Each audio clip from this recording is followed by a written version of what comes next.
Hey y'all, it's Jackson, and today I'm going to be talking about one of the most discussed topics in all of Christianity. Is God real? So let's get into it.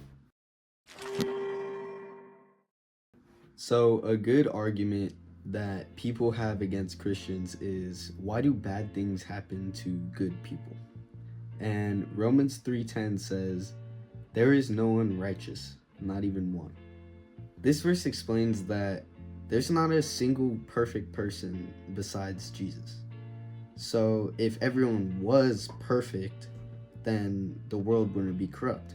And if everyone followed biblical practices, then the world wouldn't be so messed up and there wouldn't be so much war.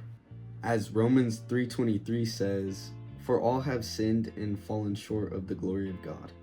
And this just shows that there's not a single good person in the world. Like, people do good deeds and they'll feel good about themselves, but none of that carries on when you go to heaven, and it doesn't really matter because good works don't get you into heaven. As Romans 5:12 says, therefore, just as sin entered the world through one man, and death through sin, and in this way death came to all people. And this just shows that suffering exists because we're in a fallen world. We're not in a perfect or good world. Because Adam and Eve ate the forbidden fruit from the Garden of Eden, it caused the world to become full of death and full of evil, and it wasn't intended by God for the world to become corrupt like that.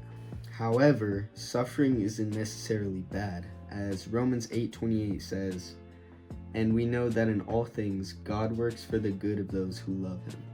Even when bad things happen, God isn't really absent from our lives. He's always there walking with us. God works through suffering to refine us as humans, and it builds us up. It's character development. Even one of the greatest things in the Bible, Jesus dying on the cross, that's a form of suffering. The one perfect person in the entire world, he suffered as well. As 1 Peter 2:21 says, Christ suffered for you, leaving you an example that you should follow in his steps. So one last thing to leave this section with is Romans 8:18, and it says, our present sufferings are not worth comparing with the glory that will be revealed in us. This verse is telling us that our suffering right now might not be the end.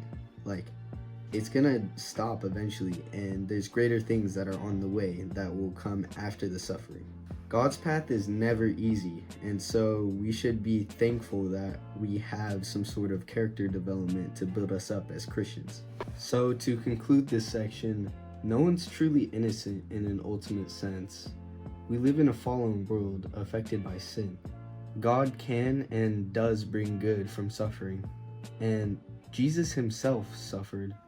So now our second point is proving different parts of the Bible that are true. So here's an example you can paint in your mind.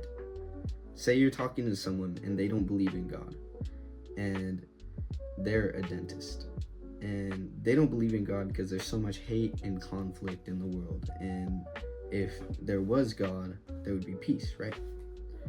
Well, say I don't believe in dentists, and they ask why. Well, there's so many people with broken teeth or dentures in the world. If there were dentists, then people would have nice teeth, right?